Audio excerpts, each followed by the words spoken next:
Well, hello and good afternoon, everybody. This is Tony Frazee over here with our Jetter and Company. Just want to take a brief moment to thank everybody for joining us today on what is certainly to become a very interesting session. Again, as I said, my name is Tony Frazee. I work alongside with Brittany Button as part of the long-term care team over here with our Jetter and Company. Today, I just wanted to welcome Alyssa de la Cruz here with us as part of our group as our guest presenter today. Alyssa has been with Nationwide ever since 2014, is currently a regional CareMatters wholesaler that supports the BG and brokerage ranks relationships, and we're certainly happy to have her with us today. A couple of hot topics we'll be covering here today, if I understand correctly, going to be learning how to pivot from using industry terms and statistics that kind of fail to resonate with clients to having a discussion with terms and concerns that help hit home with your clients. Our discussion will also include the weaknesses in the retirement plan, the flaw in long-term care presentations, how to use client-centered language and logic, along with how to present and fund Nationwide CareMatters. With that, now please note, we're going to be holding off on answering questions till the end of the presentation, but certainly if you don't mind, you can send me the questions now. We'll just address them when we're all said and done. With that, I do want to announce this is Alyssa de la Cruz, everybody.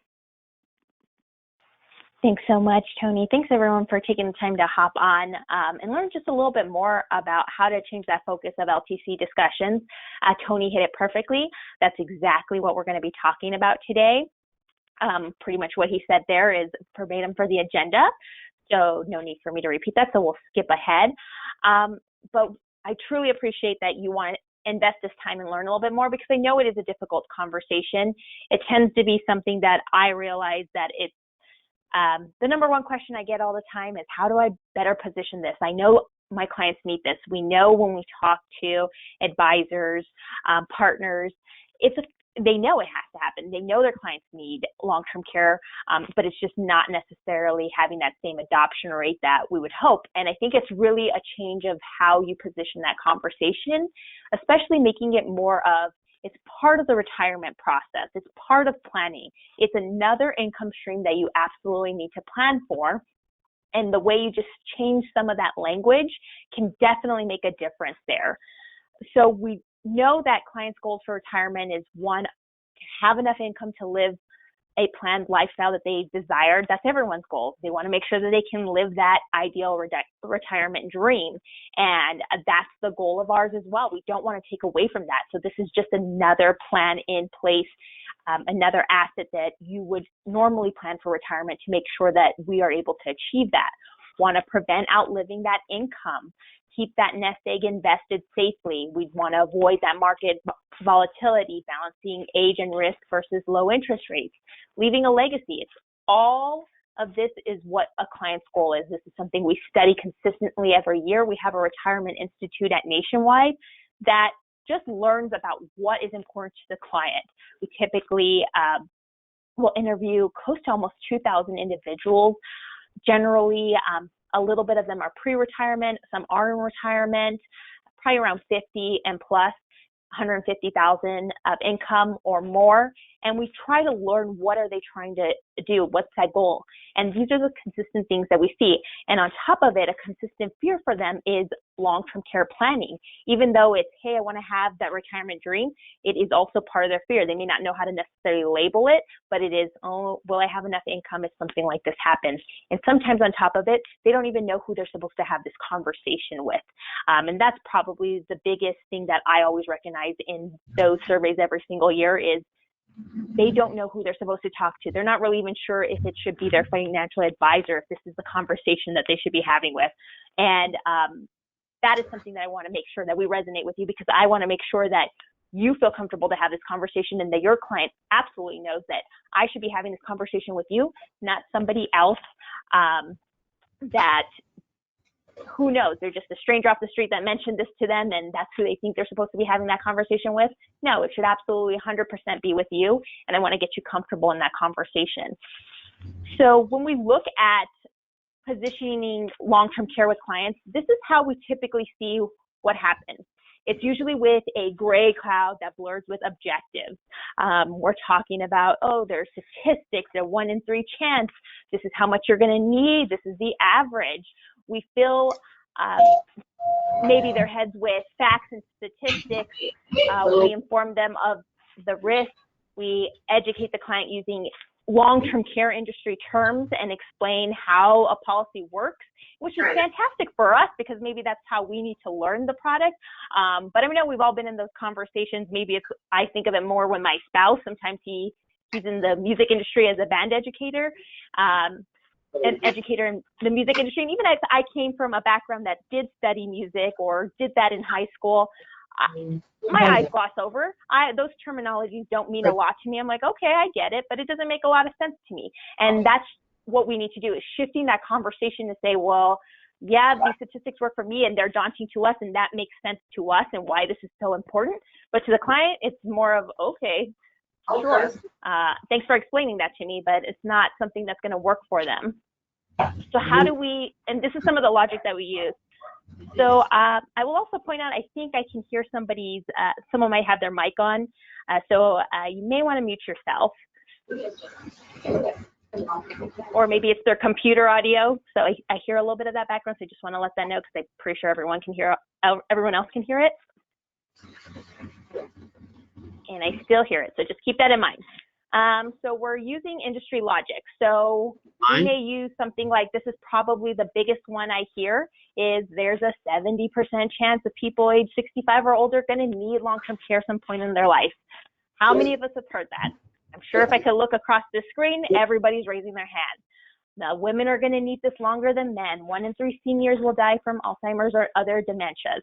By 2050, the number of people age 65 or older with Alzheimer's is estimated to be triple from 5.2 million to 13.8 billion. It's interesting, absolutely. But is that what's going to make that client say, yep, I absolutely need this? You're right. I do not want to be that 70% chance.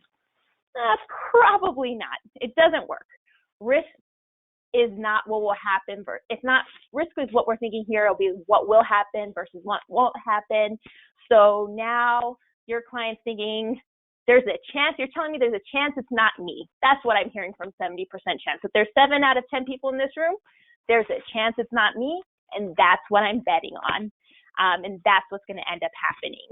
So that's why we say, let's shift that conversation. They're not going to respond to fear. You're talking about facts, legal definitions.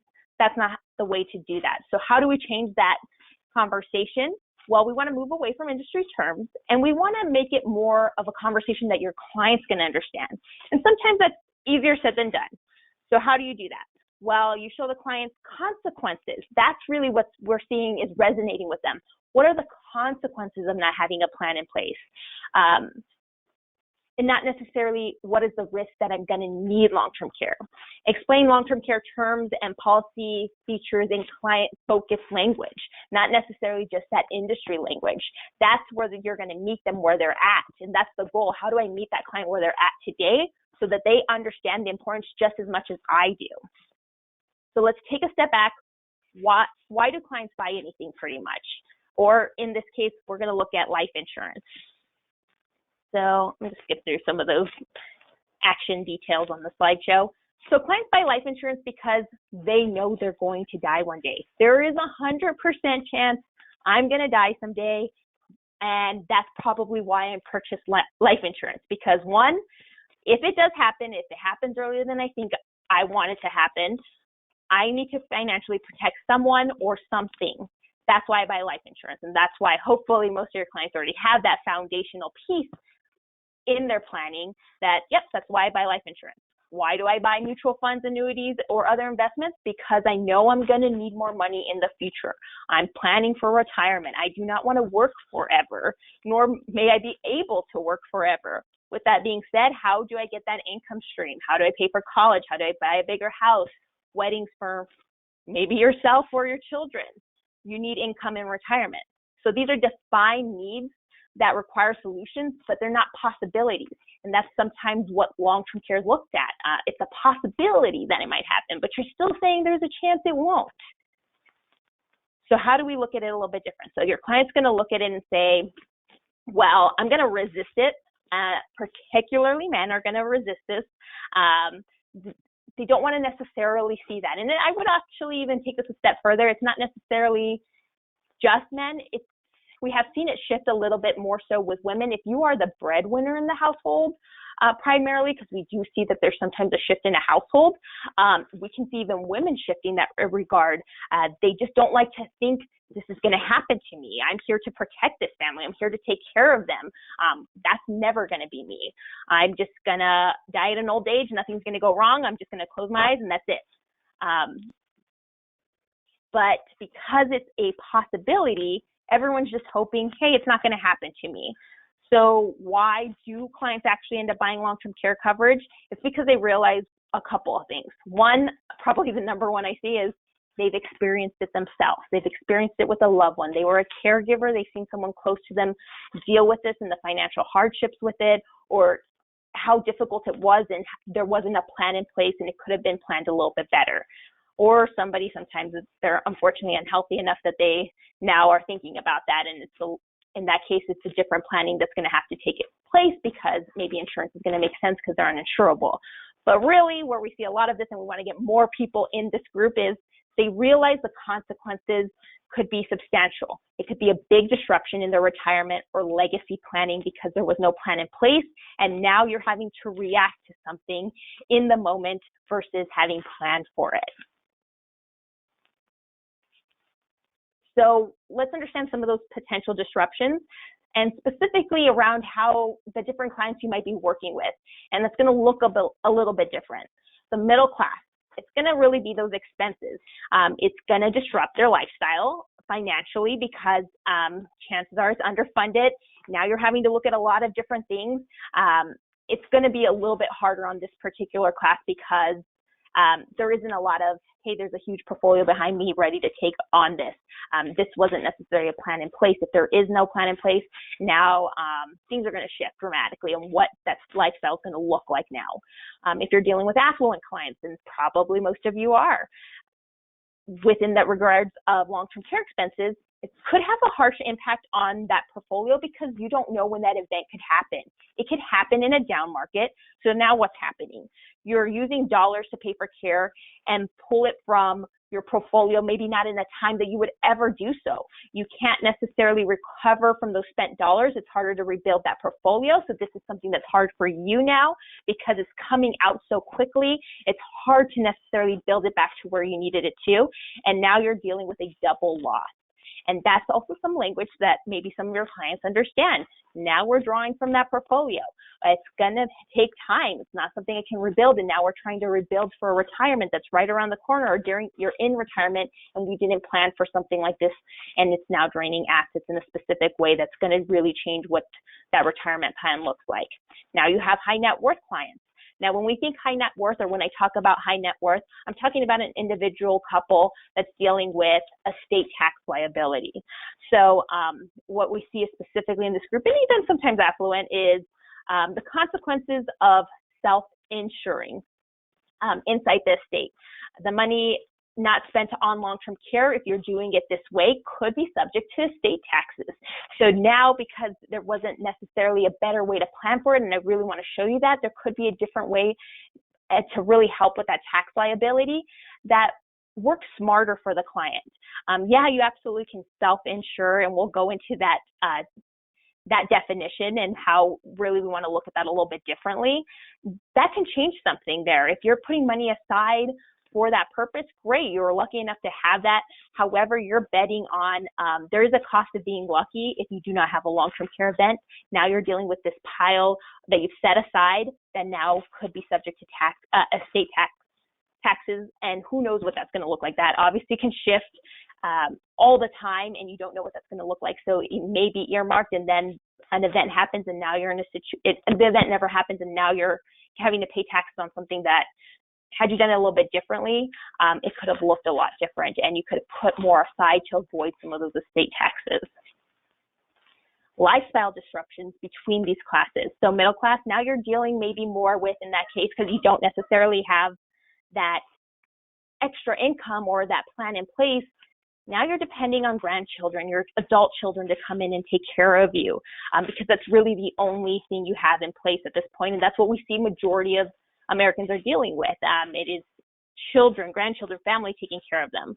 A child may have to quit a job because chances are if they have to take care of you or the need for long-term care comes into place, it's hard to get that reduced hours. It's hard to get that time off. Maybe you're lucky enough to get an employer that will allow it, but maybe not. It's impacting that next generation of their earning potential.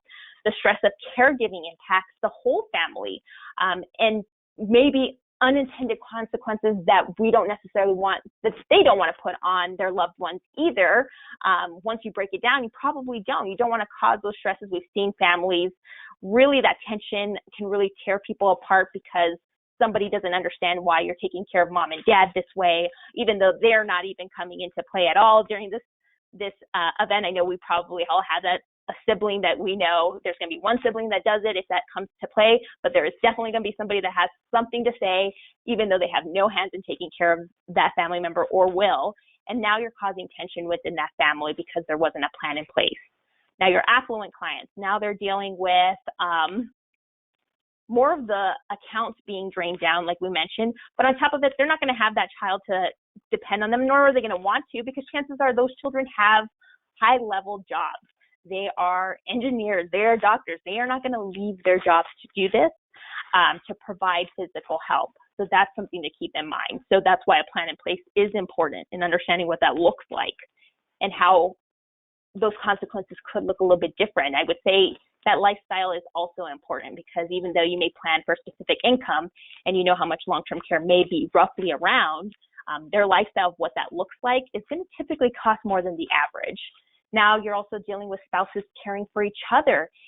It is physically dangerous. It does also impact the life expectancy for that specific spouse that we see. They have a 40% chance of predeceasing the person they're actually caregiving for. So that's also a risk we want to, consequence really, not necessarily risk, consequence we want to be aware of. And when we're having that conversation of not necessarily we're laying this all out for them, we're necessarily saying, how does that look like? What if this happened?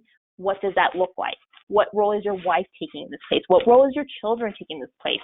Making it very clear what that looks like.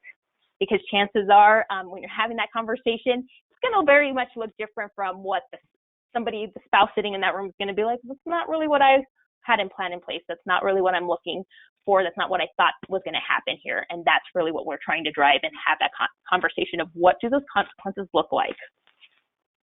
And then we want to make it clear in the sense of how we're defining things. So the industry definition for long-term care, we know it. Variety of support for services designed to help people live as independently and safely as possible when they can no longer perform their everyday activities on their own. Okay, if I'm the consumer, I have no idea. That sounds nice. 2 ADLs, I have no idea what you're talking about. Cognitive impairment, I think I know. And shifting that more to, hey, long-term care can also mean, and now I'm changing it to something I can understand, how I can explain it to a client, another expense in retirement that will cause your need for income to increase substantially should you need help with your care. That's something I can understand. Now I'm changing it. It's something that I already need to plan for retirement. It isn't some insurance policy I'm purchasing. I'm understanding, okay, now I'm going to need income. Where am I getting this extra income? That's something now I can understand. We also may hear, now I'm talking about long-term care insurance.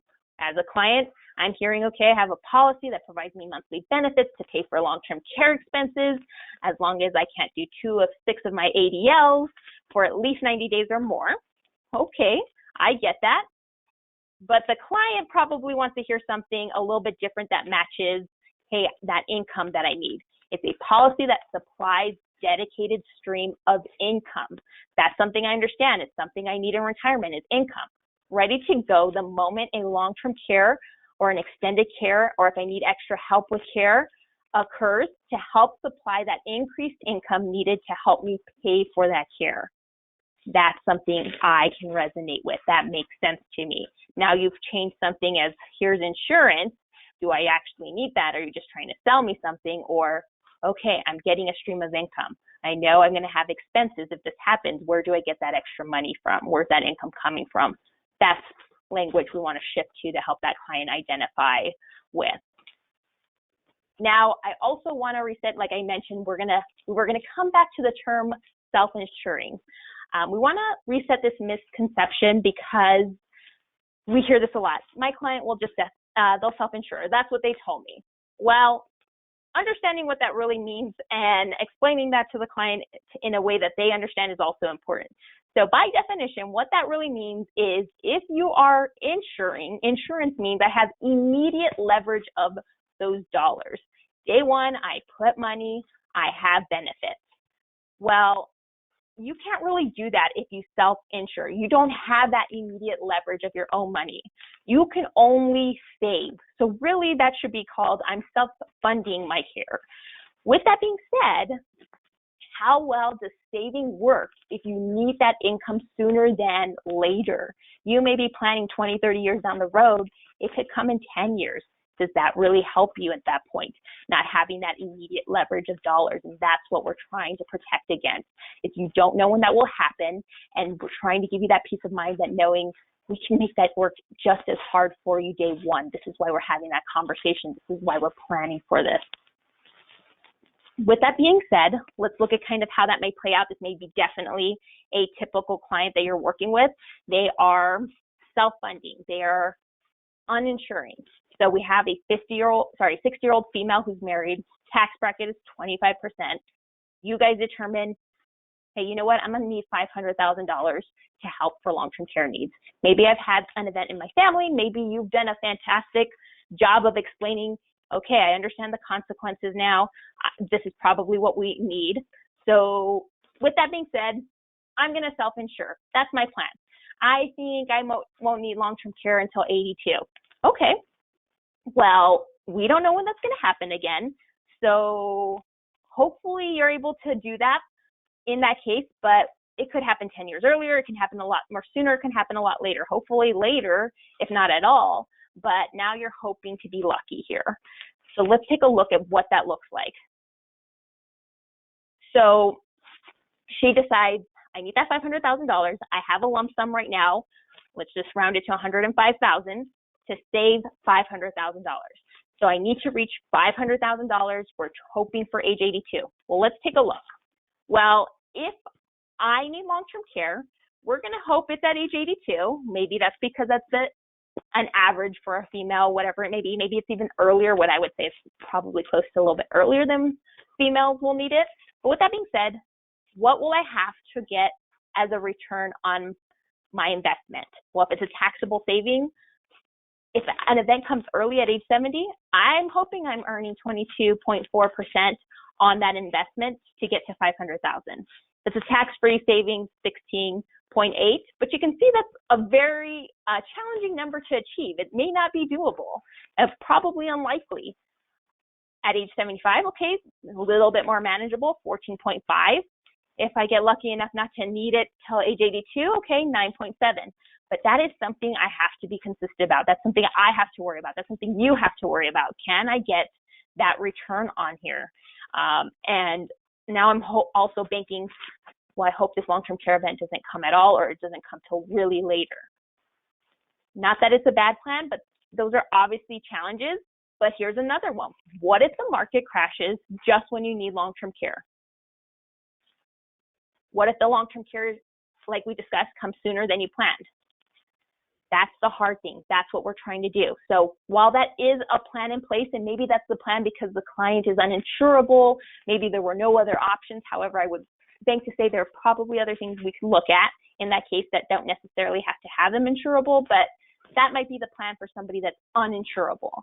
But what could we do that's a little bit different? What if you could insure the solution and provide the following? We're going to use that same $105,000, Mr. Smith, that you were already going to look at here. We still need $500,000 so that we have it ready to go if something happens. I'm going to give you 6 years of coverage. It's going to pay monthly. Guess what? It's indemnity. How many of your clients like to have control of their money and do what it is, whatever they want with their money? Probably everybody. So we all have those clients. With that being said, it's indemnity. Use it however you want to use it. If you don't need it all, bank it. It's yours to use however you deem necessary for whatever care you feel is necessary, whatever's available today and whatever may be available 10, 20, 30, 40, 50 years down the road. With that being said, you don't have a long-term care event. You still have leverage. You get a death benefit of $180,000 day one. No matter what, you're getting at least what you put into that policy, if not more, in this case more. There's no question of you having to worry about if a long-term care event happens. You have those benefits day one. No concerns of having to worry about returns on that savings. There is no use it or lose it on hybrid policies, such as the CareMatters solution. You are going to get something out of this policy, whether it is you quit the policy, you use the policy, or you pass away. Guaranteed premiums, maybe they've had friends that have talked about long-term care policies and they said, man, their premiums keep on going up. We've locked that in. We've also locked in your benefits. Everything here is done and set for you. Do not have to worry about anything here changing. You've already made your investment into it. You've paid your premiums. It's locked in. So how does this look? So now I'm going to explain it to you so you know how it looks. Maybe many of you, this looks very familiar to you. Let me click through all these graphics here. Here we go. So we just rounded it here to the 100,000 versus the 105,000, but essentially it will work the same for her. This is how a CareMatters product works. The nice thing is if you are in one of the pretty much all states minus California and New York, you're going to have more leverage than you see here on this screen. If you are in California and New York, the New York one's a little bit different, but still roughly pretty much the same here, but you're going to see that you get that much leverage already. She doesn't have to do anything more here. So she puts in her premium. She has that death benefit that we mentioned, $541,000 to use towards long-term care, which will pay out $7,500 a month. Use again however you need, no receipts. You don't have to resell this product at claim. You understand that they've already heard $7,500 a month. That's what they're going to remember today. That's what they're going to remember at claim. I thought you told me $7,500. Why am I getting less? And that's why we like cash indemnity, because we want to make sure that they don't have to worry about something else and say, well, I didn't have receipts. This wasn't covered. I didn't know this wasn't covered. It only covers this, not that. That's what we're trying to avoid. We want to make sure anything that makes sense for them, they're able to pay for. And then on top of it, to bring down that net cost, there's still a residual death benefit of 20%. Industry high, it's based off of the death benefit portion, so the 180 in this example. $36,000 her heirs get to use as sometimes they hear it as burial costs, whatever it may be. That helps bring down that net cost overall. Return of premium if they decide they don't want this policy down the road. There are different ways to structure return of premiums, some to get more of that full liquidity, some to get more LTC. So it just depends on how you want to design it that makes sense for the client. And the nice thing that I also like to share is most of the time we see in the industry, there's probably a less than 2% chance that they're going to surrender these policies. Just like traditional LTC, clients are holding on to this. They know it's valuable. It isn't something they're looking to give away easily unless they absolutely have to for some reason, but they're going to look for other assets before they get rid of their long-term care policy. With that being said, how do we explain this to the client? So the policy. So the policy here, the LTC policy is an asset. That's how we're explaining, just like anything else in their portfolio. It's not tied to the market, which is great. Now you don't have to worry about that volatility. Ready anytime to provide that additional income for potential long-term care needs. It provides LTC benefits via a tax-free stream of income, because that's how we've been positioning it, a stream of income that helps pay for LTC expenses if needed, or a death benefit that preserves the asset for your heirs if you don't have a long-term care event. You will get at least the premium back that you've paid into it. So in that case that we looked at, that client that was 60, 180,000, more than her 105 that she put into it, or return of premium, the asset remains on the portfolio ledger and has liquidity features if needed. And that's how we shift that conversation. You understand how it works on that previous screen. This is how we explain to the client to make sense of it. How do clients pay for it? Because that may be that next question is, well, great, I know I need this, but are you telling me I'm going to have to find money somewhere to pay for this? Well, this is always something I recommend before you show a solution. See if you can reposition any cash equivalents from the portfolio. Cash, low yielding assets for single premiums, excess income somewhere, laddered cash assets for multi-pays. So that may be something like, the things I like to think of is there's probably a lot of individuals that have small whole life policies that they purchased young, didn't necessarily need anymore. They have enough that they've purchased later on. Maybe they can do a 1035. Maybe they have CDs that really aren't yielding very much. Another one I get a lot from, while we can't necessarily just put a qualified asset into this product, there are ways to reposition it. In this case, we would move that qualified asset into something like IRA SPIA and use that SPIA to fund CareMatters. There's still tax owed on the distribution from that qualified asset or that SPIA. That's never going to change no matter what product you're looking at out there. That's still going to be due. However, if you were just earmarking that asset anyway for long-term care, you don't get that immediate leverage. Anything that CareMatters product grew is immediate. You do not have to pay taxes on that, and that's the goal, and we're spreading out that tax on that with that SPIA. Obviously, you could just take it all out and put a lump sum in there, but some individuals prefer to spread out that tax. So that is a way you can do that as well. Another thing I like to point out, I know we talked a little bit heavily on the self-funding. This is another way to kind of look at it. I know sometimes I'm a visual learner. I want to see how this pays out. Again, this is on our first version. Our second version, these numbers are going to look a lot better, which is still a great story no matter what, whether you're looking at the first version of CareMatters or the second version. So today I have $100,000. I'm going to reposition that CD. We're assuming it earns 3%. Maybe that's what's going on. Maybe it isn't. But I think that's a fair number to look at. Okay, I'm going to use that to be my long-term care to self-fund. $100,000, age 88. Well, after taxes, $228,000 that I'll have. Age 88, $178,945 net tax paid from that CD. Age 112, $465,000 if taxes are paid out of pocket. So now just to get that same leverage that we're going to see if you already leverage the day one in a linked benefit, I have to be 112 to get even close to that number for that CD, assuming, or any really investment that's earning 3%, to even get close to that. May not happen in that case.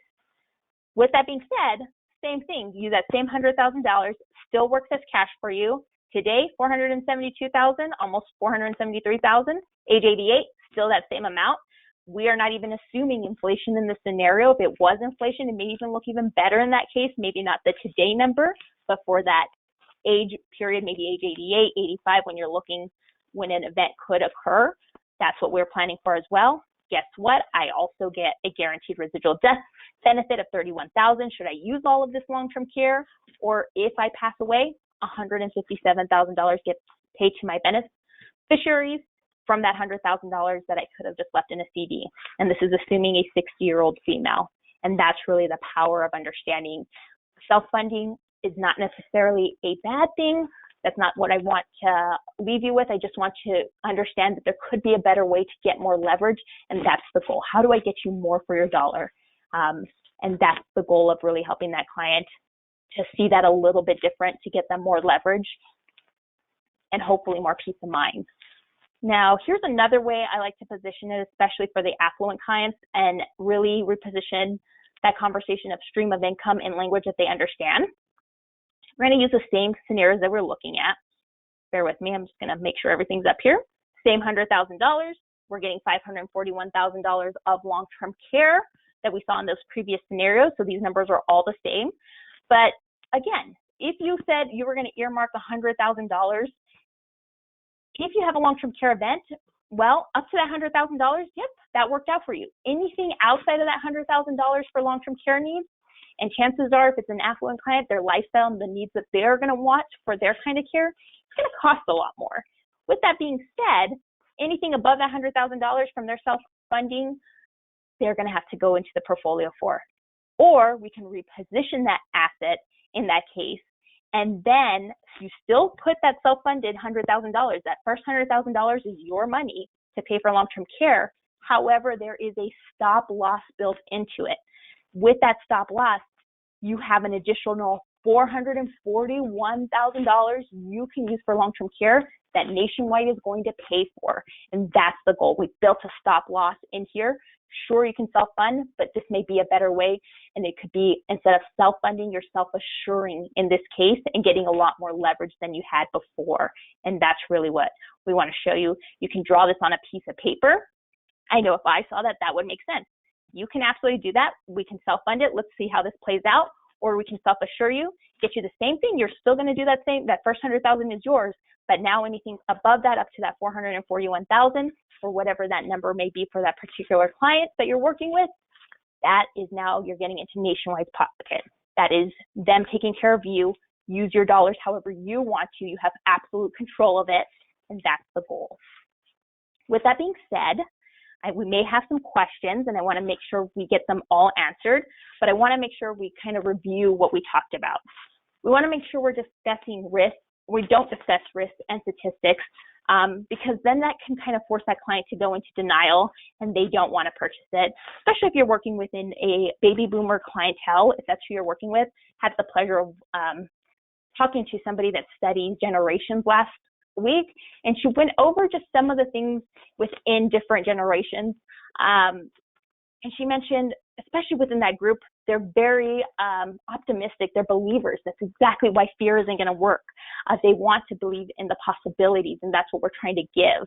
If you're working with the Gen X generation, they're going to want you to give them a lot of details. They want to understand things, and that kind of explaining those terms in a way that they understand, maybe doing some of that math for them on a sheet of paper to show, hey, here's you self-funding, here is you self-assuring. All of those things, that works for them. There's so much things to learn on how those generations work that I think is fantastic at how things, how to position and how marketing has changed and how you sell to this individual, or how do you help convince them to understand why something's important to them. That's really wonderful that I took away a lot of things from that conversation. But when I heard that, I understood exactly why risk and statistics don't work. It's going to lead to denial, especially with this probably a bulk of what we're seeing in that clientele age ranges, those baby boomers. They do not, fear doesn't work for them. They are optimists. They want to believe in the possibilities, and that's what we're trying to give to them. Make it your client's story make that conversation about consequences of not planning. We're not trying to scare anybody. We want to talk about what that looks like if you don't plan, how this impacts if you do have an event like this. What role is your wife taking in place? What role are your children taking in place? What assets do you want me to draw from first? And that's how we do that. That's how we have that conversation to really start thinking, was there a better way for me to plan for this? Include phrases when you're talking to clients, long-term care. It's a need for another stream of income to pay for care. LTC policy, it's an asset that provides a dedicated stream of income. That's something I'll understand. What does that death benefit mean to me? It preserves the asset for your heirs if you never need the policy. This stream of income can be planned for by repositioning an asset or leveraging a small income stream into a larger income stream. And that's the goal, just changing that conversation somewhere that makes sense to them when they're planning for retirement. And then, of course, LTC coverage is appropriate for most individuals in any wealth class. There is definitely a need for it. And with the changes that we made in our CareMatters product, it's designed for somebody that can do a single pay all the way to somebody that needs a pay to 100. And that's whether you need to do that monthly or if you need to do that annually. So I'm going to turn this back to Tony and see if he got any questions during this conversation we had today. Feel free to ask me anything that we discussed or anything that you had questions on CareMatters. I'm happy to answer anything that you may have. All right. Well, thank you, Alyssa. Yes, we do have a question here that was posed in the beginning of the conversation there. The question is, what is the elimination period and what are benefit triggers, if you could elaborate? Yeah, the elimination period is, there is on the first version, so if you're in California, we've already filed for the second version. It's just California. If you work in California, you probably already know it takes a long time to get products approved in California. It is a 90 calendar day elimination period, and then we start paying out benefits. How you trigger that is you kind of in the slides that we mentioned, you can't do 2 of your 6 ADLs. So For example, those could be, I can't move around on my own, I can't feed myself, I can't dress myself. Things of that nature would be a triggering event, or a severe cognitive impairment like Alzheimer's or dementia. That could be, it doesn't necessarily have to be that you have those two ADLs. If you have a severe cognitive impairment, that would be one in itself. You don't need the ADLs, but if you don't have a severe cognitive impairment, it would be that you're unable to do those 2 of 6 ADLs. That's how you would initiate that. You would have to, a doctor would certify that you need long-term care for at least 90 days. We're looking for it to make sure that it isn't something like, hey, I broke my arm and I really can't dress myself or bathe myself. We're looking for it to last at least 90 days. After that point, we pay out your benefits, up whatever amount that we said, 100%, unless you tell us you do not want those full benefits.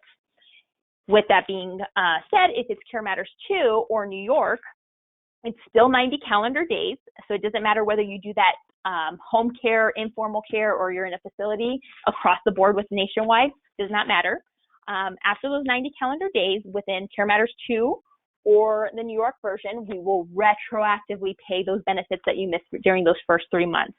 So if your benefit was $10,000 a month, day 91, we're processing you a check for $40,000 because we're going to include month 4 in that case to use however you need, whether that's recouping some of the costs that you may have had. Maybe you didn't have a lot of costs because maybe family stepped in to help for that time being, or usually when you start claims, it probably isn't something that it's an immediate severe need where you need round-the-clock service kind of help. It's probably something that someone can step in for a little bit to help offset some of those costs, or obviously if you have it, you kind of pay for it at that point and you're going to get that all back in day 91. We're processing that for you. But great question. Awesome. Thank you for that, Alyssa. Okay, well, I've got a couple more here for you. Next question I come across looks like says, when will CareMatters 2 illustrations be available, as I believe you said today's numbers are based on CareMatters 1? Correct. So that product has been, this particular presentation has not been updated with those numbers. We keep it at least for CareMatters 1 since we still have that, just so that we show you the product that still has a lot of leverage. However, the illustrations are available today, so you can run those today. We've had that product in most states since May of last year. So outside of California and New York, every other state has CareMatters 2. So you can see that leverage. So for example, that $541,000 that I showed you, that is roughly about $572,000. It's about $8,200 a month instead of $7,500 a month on CareMatters 2. So you can kind of see that leverage that has changed on CareMatters 2. Great. All right. Well, it looks like we got another question here. It says, what are the class of issued levels, such as preferred, ? Standard ? If you could review those. Absolutely. Great question. So it is a streamlined underwriting process. So it's pretty much either you're a tobacco user or you're not. There is not a preferred plus, anything like that. You're only going to have a difference if you are a smoker. And then you do get a discount if you are married in a domestic partnership or in a civil union. That would be the only risk class that we have, whether you're in a couple or not, or single, tobacco or non-tobacco user. It is a streamlined underwriting process. So this product, if you are on top of it, can be issued as quickly as 2 weeks. Average is about a month. It is an interview process. We don't really pull APSs.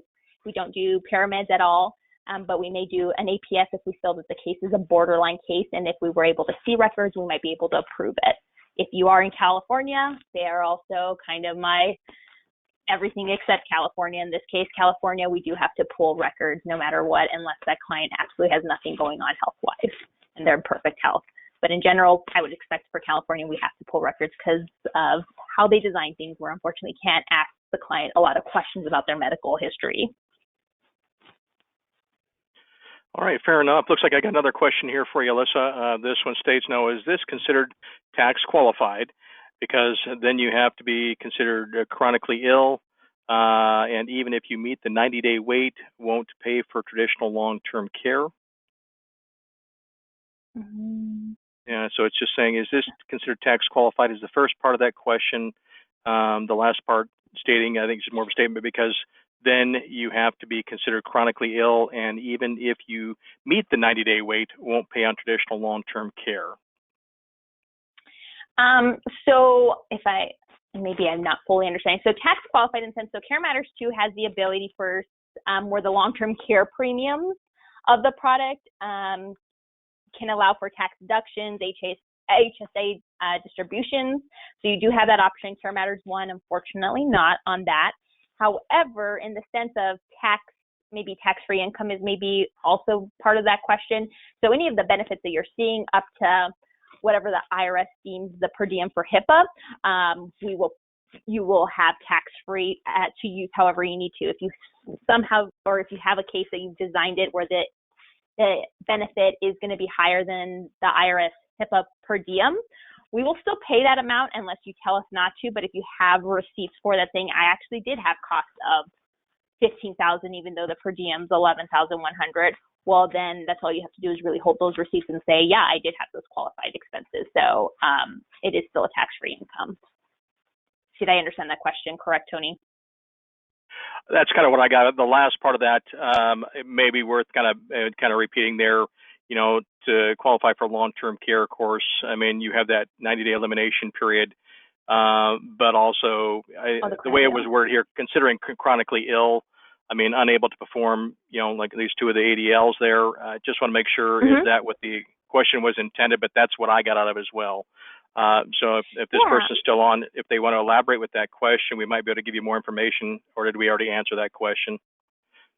Yeah, and then I could probably elaborate a little bit on the chronically ill. So the definition of what it means within a policy and sometimes in other industry terms. So you can turn on and off this product. So it does not mean you have to be chronically ill in the sense of I'm never going to get off long-term care. It could be sometimes the best one, or the one I think of most, is maybe that client had a stroke. We don't know if they're going to be fully recoverable. Right now, they're unable to maybe feed themselves and dress themselves. But we're going to have to reevaluate that in a year. Maybe things get better and improve, and then they start to be able to dress themselves and bathe themselves. You can turn this on and off. That does meet the definition of what you would need for long-term care. So you'd be covered in that sense. Good enough. All right, well, checking here. Anybody else have any other questions here before we end the session today? Give it just a few more seconds here. See if anybody else maybe has one more. Looks like we may have one coming through. Let's see here. Okay, one more question for you here. It says, what is the terminology for the policy? Is it assisted living that will trigger the usage, or skilled nursing? And then, or is it just qualifying by the two ADLs is the question. So it would just be your two ADLs or cognitive impairment. One or the other is going to be, or both, if you end up having both for some, if that's the case, that's the triggering event. It isn't that you need to be in assisted living or you can be in nursing care. So remember, because of our cash indemnity style, that could absolutely mean that, hey, someone just needs to be at my mom's house to keep an eye on her, that she's not leaving the house because of maybe some cognitive impairment. Something to that degree. She doesn't necessarily need to be in a facility or have skilled care. If the doctor or whoever wrote the plan of care says, I'm absolutely okay with your grandchild or your child coming in and helping to do that, then we're okay with it. As long as you're adhering to your plan of care, it does not have to be a skilled nurse or a facility. It could be whatever is deemed on that plan of care that makes sense for you at that time. All right, great questions, everybody there. Going to hold for just a few more seconds, see if we have any last-second questions from anybody.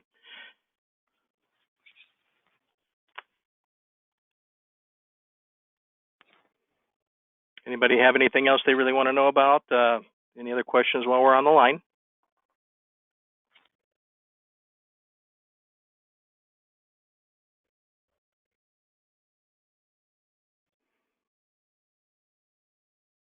All right, looks like at this point in time here, Alyssa, looks like we've kind of ran out of the questions here. And again, thanks everybody for engaging here with those questions. They were all excellent there. Just want to thank everybody for joining us here today. And just to remind everybody, we'll be getting them a copy of the replay along with any of the handout materials from the presentation here for everybody today. Any questions, certainly, by all means, you can contact either myself, Tony Frazee, or Brittany Button over here as part of the long-term care team. Through me directly here. Outside of that there, again, Alyssa, I want to say thank you very much for joining us today. Excellent presentation. Everybody have a great day. Thanks again. Thanks, everyone.